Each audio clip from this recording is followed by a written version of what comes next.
नमस्कार दोस्तों। मेरा पति मुझसे ज़्यादा अपनी पड़ोसन की बात मानता था।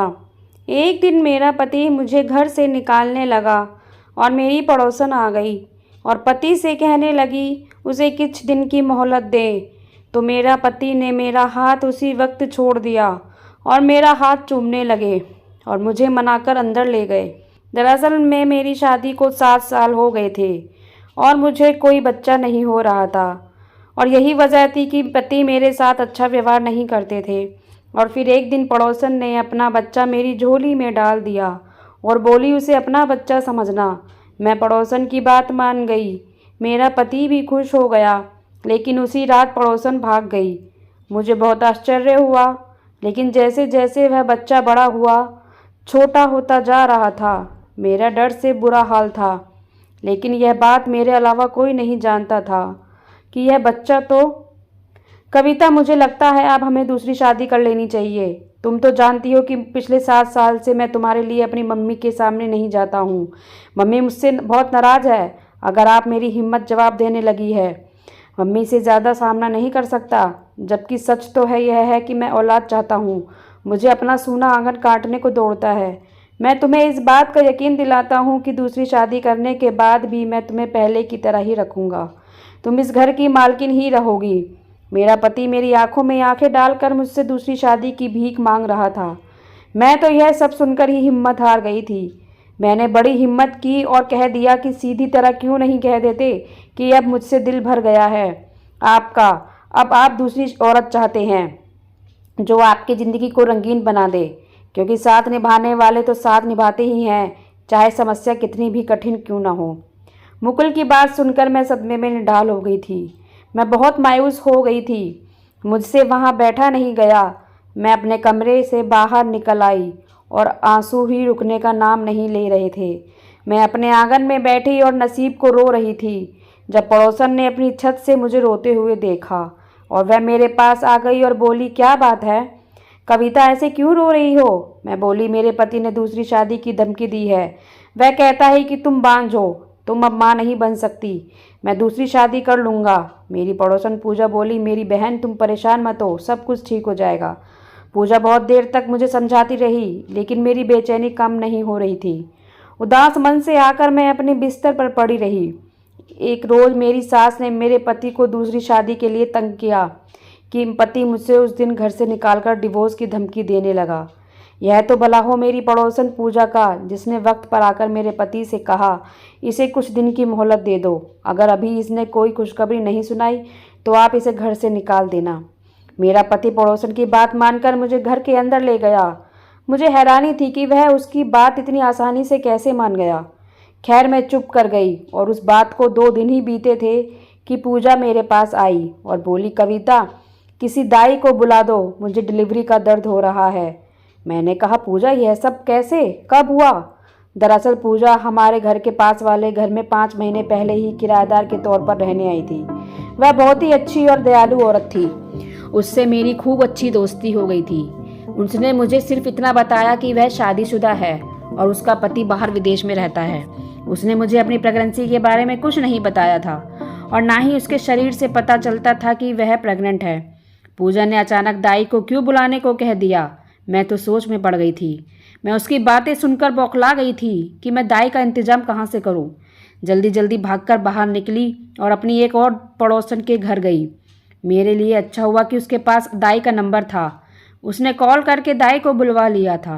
दाई आई और पूजा के कमरे में चली गई, जबकि मैं बाहर बैठी उसके लिए प्रार्थना कर रही थी। करीब करीब 2 घंटे बाद दाई कमरे से बाहर आई और वह बहुत खुश थी और बोली, पूजा ने एक बेटी को जन्म दिया है। मैं खुशी खुशी इस बच्चे को देखने चली गई। बहुत ही प्यारी बच्ची थी। तभी पूजा ने अपनी बच्ची मेरी गोद में डाल दी और बोली, बहन इस बच्ची को आज से अपनी बेटी समझो। उसको अपने पति की गोद में डाल दो और बता दो तुमने उसे गोद लिया है। फिर वह दूसरी शादी करने का सोचे का भी नहीं और फिर मेरी बात भी पूरी हो जाएगी। मैंने पूजा से पूछा, कौन सी बात? वह बोली कि देखो, तुम तो औलाद पैदा नहीं कर सकती थी। मेरे कहने पर ही तुम्हारे पति ने तुम्हें कुछ दिनों की मोहलत दी। अगर मेरी बात पूरी ना हुई तो मुकुल तुम्हें डिवोर्स दे देगा और मैं यूं ही तुम्हारा घर उजड़ते हुए नहीं देख सकती। मैं पूजा की बात सुनकर बहुत खुश हुई। मगर मैं बोली, पूजा ऐसे कैसे हो सकता है? क्या तुम्हारे पति ने इस बच्ची को देने से नहीं रोका? पूजा बोली, कविता तुम इस बात की फिक्र मत करो, मैं अपने पति से कह दूंगी बच्ची पैदा होते ही मर गई थी। मैं बोली, पूजा तुम मेरे खातिर इतना बड़ा झूठ कैसे बोल सकती हो? पूजा ने मेरे हाथ पर हाथ रखा और बोली, तुम क्यों इतनी फिक्र कर रही हो? दरअसल बात यह है कि मैं अभी बच्चे की जिम्मेदारी उठाने के लिए तैयार नहीं हूँ। कुछ तो मेरा पति विदेश चला गया, मैं क्यों उसके लिए खुद को इतनी परेशानी में डालूंगी। मैं चुप कर गई थी, लेकिन मुझे ऐसा लगा कि जैसे पूजा मुझसे झूठ बोल रही है। वह जानबूझकर उस बच्ची से जान छुड़ाना चाहती है। खैर, मैंने भी उस बच्चे को खुशी खुशी ले लिया।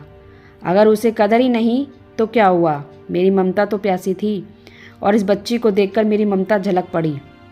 उस बच्ची को गोद में लेकर घर ले आई और बोली, यह देखो मुकुल, हमारी बेटी। मेरी बात सुनकर वह हैरान हुआ। वह बोला, हमारी बेटी कैसे? मैंने मुकुल को पूजा की सारी बात बता दी तो वह खुश हो गया और बोला, बहुत बहुत मुबारक हो, तुम माँ बन गई और मैं बाप बन गया। भगवान की कृपा है जो उसने हमें बच्चा दे दिया। अब मुझे दूसरी शादी की कोई ज़रूरत नहीं। मुकुल के मुंह से यह सब सुनकर मेरी खुशी का ठिकाना नहीं रहा। मेरी आंखों में आंसू आ गए। मेरा घर उजड़ने से बच गया, मेरा प्यार मुझसे जुदा होते होते बच गया। मैं उस बच्ची का माथा चूमने लगी। उसकी वजह से ही मैं अपने पति के साथ रह सकती थी। पूजा ने मुझसे कहा था, मैं उस बच्ची को दूध भी नहीं पिलाऊंगी, तुम दूध के डिब्बे का इंतज़ाम कर लेना। मैंने जल्दी जल्दी मुकुल को बाहर भेजा, दूध का डब्बा मंगवा लिया। मुकुल भी मेरा हर काम भाग भाग कर रहा था। शाम तक तो सब कुछ अच्छा रहा, पर जैसे ही रात हुई बच्ची ने रोना शुरू कर दिया। मैं कभी उसको दूध पिलाती तो कभी उसको कंधे पर लेकर घूमती रही। मुकुल भी मेरे साथ ही साथ था। वह भी कोशिश कर रहा था कि बच्ची किसी तरह चुप हो जाए। 2 घंटे इसी तरह बीत गए। अब मुकुल बोला, मेरी बात मानो तो इस बच्ची को उसकी माँ के पास ले चलो। मैं अपनी माँ की खुशबू सूंघ लेगी तो उसको चैन आ जाएगा। उसी वक्त मैंने मुकुल की तरफ गुस्से से देखा और बोली, क्यों, एक ही रात में आप इस बच्ची से तंग आ गए जो मुझे कह रहे हो कि उसकी माँ के पास ले जाओ? मुकुल बोला, नहीं नहीं, मेरा यह मतलब नहीं है। तुम 2 घड़ी लेकर तो जाओ उसकी माँ के पास, जब वह सो जाए तो वापस ले आना। मैं भी बच्ची के रोने से काफ़ी घबरा गई थी, इसलिए बच्ची को लेकर पड़ोसन के घर चली गई। उसके घर में हर तरफ अंधेरा ही अंधेरा था। मुझे पता नहीं था कि बेचारी जल्दी सो गई है, इसलिए धीरे से उसके कमरे का दरवाज़ा खोला तो मैं यह देखकर हैरान रह गई कि वह तो खाली था। मैंने जल्दी से बच्ची को बेड पर लिटाया और बाथरूम को चेक किया और वह भी खाली था। मैं बहुत हैरान थी कि रात के इस समय पूजा आखिर कहाँ जा सकती है। यही सोचकर मैं हैरान हो रही थी, तभी मेरी नज़र साइड टेबल पर रखे कागज़ पर पड़ी। मैंने जल्दी से वह कागज़ खोलकर देखा तो उस पर लिखा था, प्यारी कविता, मैं आज तुम्हें अपनी ज़िंदगी का सबसे बड़ा राज बताने जा रही हूँ। दरअसल मेरी बच्ची नाजायज़ है। उसके बाप को तो पता नहीं है कि मेरी कोख में कोई बच्चा पल रहा था। अगर उसे पता चल जाता तो वह मुझे फ़ौरन डिवोर्स दे देता और यह मेरा घर उजड़ जाता। तुम बच्चे के लिए तरस रही थी, इसलिए उसे मैं तुम्हें दे आई हूँ और ख़ुद बहुत दूर जा रही हूँ। और जब मेरी बच्ची बड़ी होगी तब तुम्हें उसके बाद एक और राज भी पता चल जाएगा। तब तुम्हें मुझे बहुत शिकायत होंगी, मगर मैं तुमसे अभी से ही माफ़ी मांग रही हूँ। मुझे माफ़ कर देना। मैं तो खत पढ़कर दंग रह गई थी। पूजा शक्ल से इतनी शरीफ लगती थी, वह कैसे इतना गलत काम कर सकती थी? और फिर वह अपनी नाजायज़ औलाद मेरी गोद में डाल गई थी। यह बात सच है कि मुझे बच्चे की ज़रूरत थी, मगर नाजायज़ बच्चे की नहीं। मैं तो कब से मुकुल को कह रही थी कि एक बच्चा गोद ले लेते हैं।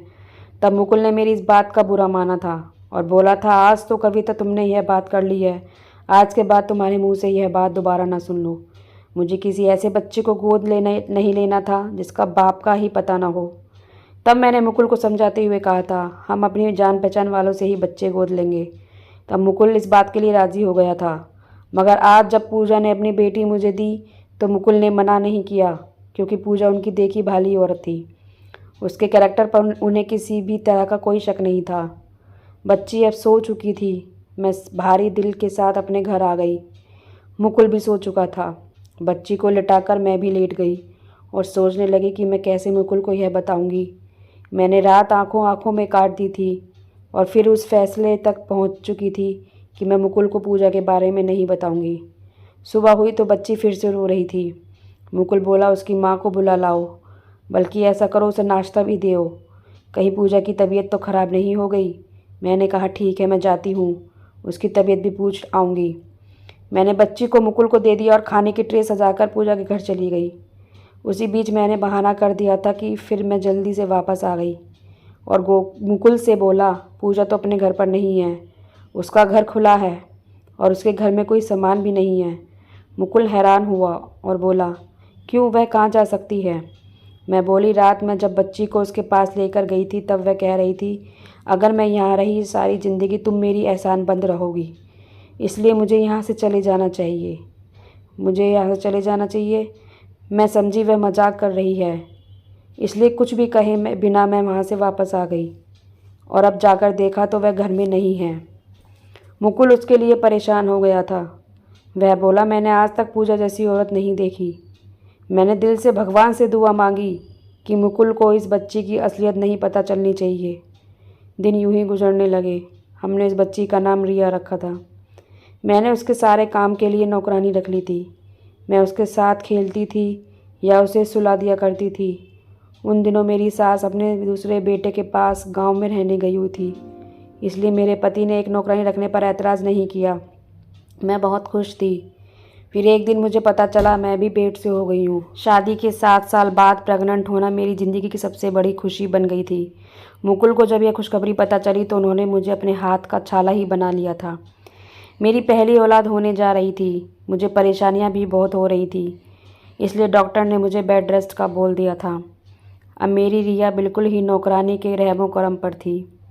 एक दिन नौकरानी मेरे पास आकर बैठ गई और बोली दीदी आप अच्छे से दूसरी दफ़ा प्रेग्नेंट हो गई हो, अपने ऊपर से बलाएं उतार दो ताकि आपका दूसरा बच्चा रिया की तरह ना हो।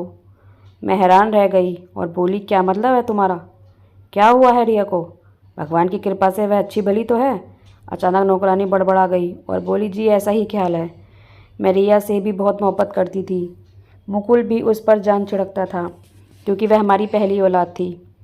इस बार भगवान ने मुझ पर कृपा की थी, मुझे माँ बनने का सौभाग्य मिला था। लेकिन रिया के लिए हमारी मोहब्बत कम नहीं हुई थी। धीरे धीरे समय गुजरता गया, भगवान ने हमें बेटा दे दिया। मेरा परिवार पूरा हो गया था, एक बेटा और एक बेटी। मैं बहुत खुश थी। कुछ ही दिनों में घर की सारी जिम्मेदारियां मैंने खुद पर ले ली थी। मैंने मुकुल से कह दिया था मुझे एक और नौकरानी की ज़रूरत है। खैर से 2 बच्चे हो गए, अब काम नहीं किया जाता। रिया को तो अभी नौकरानी ही संभालती थी। अब रिया 2 साल की होने वाली और रिया इतनी शरारती थी कि कोई हद नहीं। मजाल है वह एक जगह टिक कर बैठी हो। असल परेशान तो मुझे तब हुई जब नौकरानी का पति मर गया। उस पर गमों का पहाड़ टूट पड़ा और वह काम छोड़कर चली गई। मुझ पर इतनी जिम्मेदारियां हो गई थी, सर खुजाने की भी फुर्सत नहीं मिलती थी। 2 बच्चे और घर का काम। अब तो मेरी मुकुल से लड़ाई भी होने लगी थी क्योंकि वह नौकरानी ढूंढने में बहुत सुस्ती कर रहा था। मेरी कामवाली को 2 दिन हो चुके थे और मेरे जानने में 48 घंटे बहुत होते हैं कोई कामवाली ढूंढने के लिए। अब तो रिया के काम भी मुझे ही करने पड़ रहे थे। ज़िंदगी में पहली दफ़ा मैं उसको नहला रही थी, तभी मुझ पर एक बहुत बड़ी हकीकत खुलकर सामने आई। मुझे आज समझकर आ गया कि पूजा अपनी बेटी को छोड़कर क्यों भागी थी। उसने क्यों कहा था कि वक्त के साथ साथ एक राज और भी खुलकर तुम्हारे सामने आएगा और उस दिन तुम मुझे माफ़ कर देना। और नौकरानी भी क्यों कह रही थी कि आप अपने दूसरे बच्चे की बला उतार देना, नहीं तो यह रिया की तरह हो जाएगा, क्योंकि रिया एक किन्नर थी। मुझ पर जब यह हकीकत खुलकर सामने आई, मैं फूट फूट कर रो रही थी। इतने दिन तो मुझसे कुछ खाया पिया भी नहीं गया था। मुकुल समझे कि मैं उनसे नाराज़ हूँ, इसलिए चुप रहती हूँ। मुकुल ने मेरे लिए नौकरानी की व्यवस्था कर दी थी, लेकिन मैंने नौकरानी को मना कर दिया। मैं नहीं चाहती थी कि मेरी रिया की सच्चाई किसी को पता चले।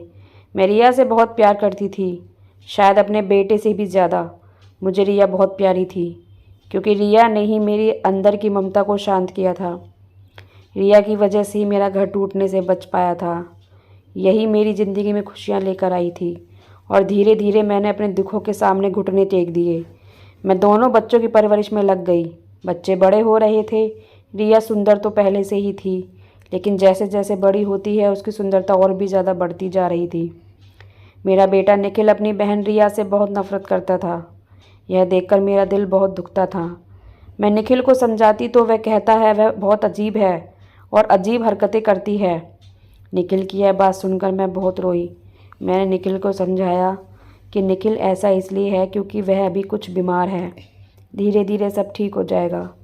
निखिल, तुम मुझसे एक वादा करो कि तुम अपनी बहन को कभी तंग नहीं करोगे, उसका हमेशा ख्याल रखोगे। मुझे इस तरह रोता हुआ देखकर निखिल परेशान हो गया। उसने मुझे चुप कराया और मुझसे वादा किया कि वह रिया का हमेशा ख्याल रखेगा, उसे हमेशा खुश रखेगा। निखिल की तरफ से मैं संतुष्ट थी, लेकिन रिया को लेकर मैं बहुत परेशान थी, क्योंकि जैसे जैसे वह बड़ी हो रही थी उसके अंदर बगावत बढ़ने लगी थी।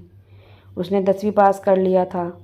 वह अपने बारे में सब कुछ जानने और समझने लगी थी। एक दिन वह रोते हुए मेरे पास आई और बोली, यह आपने अच्छा नहीं किया। आपने क्यों मेरी पहचान छुपाई? मुझे किसी से भी छुपने की ज़रूरत नहीं है। भगवान ने मुझे जैसा बनाया है उसी पहचान के साथ मुझे जीना होगा। रिया को इस तरह रोता हुआ देखकर मैं भी तड़प उठी थी और मैंने उसे सीने से लगा लिया। एक दिन बहुत ही गुस्से में मुकुल घर आए और रिया पर थप्पड़ों की बारिश कर दी। मैंने जैसे तैसे रिया को बचाया। मैंने मुकुल से रिया को मारने की वजह पूछी। मुकुल ने गुस्से से अपना फ़ोन मेरी तरफ बढ़ा दिया।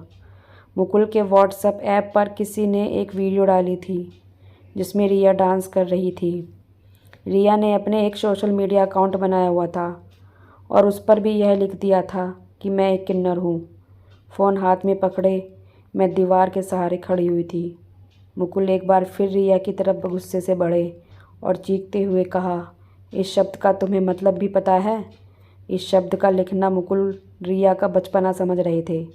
और तभी आगे बढ़कर मैंने मुकुल से कहा, मुकुल यह सच है, हमारी रिया किन्नर है। यह बात सुनते ही मुकुल के चेहरे पर मौत का सन्नाटा फैल गया। उन्हें शायद मेरी बात का विश्वास नहीं हो रहा था। बहुत देर बाद वह कुछ बोल नहीं पाए और जब बोलने की हालत में हुए तो बस इतना ही मुंह से निकला, कविता यह तुम क्या कह रही हो? कह दो कि यह सब झूठ है। नहीं मुकुल, जो भी मैं कह रही हूँ सब सच है। तभी रिया बोली, पापा, जब भगवान ने मुझे ऐसा बनाया है तो मुझे इस बात पर कोई शर्म नहीं है। अगर आप लोग को मुझ पर शर्म आती है तो मुझे मेरे जैसे लोगों के पास भेज दीजिए। मैं अपनी पहचान खुद बनाऊंगी, लेकिन अब मैं छुप कर नहीं रहूँगी। नहीं रहना मुझे आप लोगों के साथ। इतना सुनते ही मुकुल तमतमा गए और रिया का हाथ पकड़कर उसे घर से निकाल दिया। ठीक है, जैसी तुम्हारी मर्जी वैसा करो, आज से तुम हमारे लिए मर गई हो। यह कहकर मुकुल ने अंदर से दरवाज़ा बंद कर दिया। मैं रोती रही, चीखती रही, पर मुकुल ने मेरी एक न सुनी। मैंने दरवाज़ा खोला और मुकुल से कहा, मैं भी रिया के साथ जाऊंगी। अभी मैंने पैर दरवाजे के बाहर निकाला ही था, मुकुल ने कहा, अगर तुम रिया के साथ गई मैं तुम्हें तलाक दे दूंगा। मुकुल के यह शब्द सुनकर मैंने अपने पैर अंदर वापस कर लिए और भागती हुई अपने कमरे में आई और अपने बेड पर गिर पड़ी और रोने लगी। मेरे पीछे पीछे निखिल रोता हुआ आया और कहने लगा, मम्मी, रिया मेरी बहन है, मैं उसे अकेला नहीं छोड़ सकता। लेकिन मुकुल ने निखिल को भी नहीं जाने दिया। धीरे धीरे रात गहराती जा रही थी, लेकिन मेरी आंखों में नींद नहीं थी। मैंने महसूस किया मुकुल भी बेचैन थे। कुछ भी कहो, आखिर रिया को उन्होंने अपनी बेटी की तरह पाला था। पहली औलाद थी रिया उनकी। जैसे तैसे रात कटी, सुबह हो गई। बेमन से मैं घर के काम कर रही थी। तभी दरवाजे पर किसी ने दस्तक दी। मैंने दरवाज़ा खोला तो सामने रिया खड़ी थी। मुझे सामने देखकर वह मुझसे लिपट कर रोने लगी और कहने लगी, मम्मी, मुझे इस घर से दूर मत करे। मैं इस घर से दूर होकर मर जाऊंगी। मैं आप लोगों के बिना नहीं रह सकती। रिया को इतनी ख़राब और बदहवास हालत में देखकर मेरा दिल धक से रह गया। गढ़ रिया को अंदर लेकर आई और उसे पानी पिलाया और उससे पूछा, क्या हुआ तुझे, सब ठीक तो है ना? रिया ने बताया कि मम्मी, मैं गुस्से से निकल गई थी, यह सोचकर कि मैं अपने जैसे लोगों के साथ रहूँगी, आप लोगों के साथ नहीं रहूँगी। अब मैं कुछ दूर ही गई थी, कुछ लड़कों ने मुझे पकड़कर अपनी गाड़ी में डाल दिया और एक ढाबे पर ले गए। उन लड़कों के इरादे अच्छे नहीं थे। इससे पहले कि वह मेरे करीब आते, कुछ लोगों का एक समूह ढाबे पर आया। उन लोगों ने जब उन लड़कों को मेरे साथ ज़बरदस्ती करते देखा तो उन्होंने मुझे बचा लिया। बाद में पता चला कि वह गिरोह किन्नर का था। फिर रात में उन्होंने मुझे अपने पास रखा और बोले, सुबह हो जाए तो अपने घर चली जाना। उस एक रात में मैंने उन लोगों के दर्द को समझा था। वे जो कुछ भी करते हैं अपनी मर्ज़ी से नहीं करते, उनकी मजबूरी होती है। फिर मैंने सोचा हम लोग भी तो और लोगों की तरह ही हैं, हमारा दिमाग नॉर्मल लोगों से अलग थोड़ी है, हम भी बहुत कुछ कर सकते हैं। फिर मैंने अपने मन में इरादा किया कि मैं पढ़ूंगी लिखूंगी और अपना करियर बनाऊंगी, अपनी खुद की पहचान बनाऊंगी। बस मम्मी आप और पापा मुझे माफ़ कर दो और अपने पास मुझे ममता की छाँव में रखो। मैंने तुम्हें माफ़ कर दिया रिया। पीछे से मुकुल की आवाज़ आई तो हम दोनों ही चौंक गए। पता नहीं मुकुल कब से खड़े हमारी बातें सुन रहे थे। रिया मुकुल के सीने से लगकर रोने लगी। उन्होंने उसके सर पर हाथ फेरते हुए ऐसे चुप कराया और कहा, रात में कुछ ज़्यादा ही गुस्से में आ गया था, प्लीज़ मुझे माफ़ कर दो। मुझे तुम्हारे साथ ऐसा नहीं करना चाहिए था, तुम्हें प्यार से समझाना चाहिए था। दोनों बाप बेटी के मिलन को देखकर मेरी आंखों में आंसू आ गए। फिर रिया अपनी पढ़ाई में दिलो जान से लग गई और उसने अपना सोशल मीडिया अकाउंट भी डिलीट कर दिया और अपने सपनों को पूरा करने में लग गई। उसका सपना था डॉक्टर बनना। इस बीच हमें लोगों की कई बातें सुननी पड़ी। रिया ने हिम्मत नहीं हारी और मुकुल और मेरे हौसले पर वह आगे बढ़ती गई और आज मेरी रिया एक बहुत ही कामयाब डॉक्टर है। भगवान ने उसके हाथों में जादू दे रखा है। जिस भी मरीज पर हाथ रखती है हंसता खेलता अपने घर वापस जाता है। तो फ्रेंड्स, ये कहानी आपको कैसी लगी कमेंट्स बॉक्स में ज़रूर बताइएगा। कहानी को लाइक व शेयर ज़रूर कीजिएगा और चैनल पर नए हैं तो सब्सक्राइब कीजिएगा। कहानी सुनने के लिए बहुत बहुत धन्यवाद।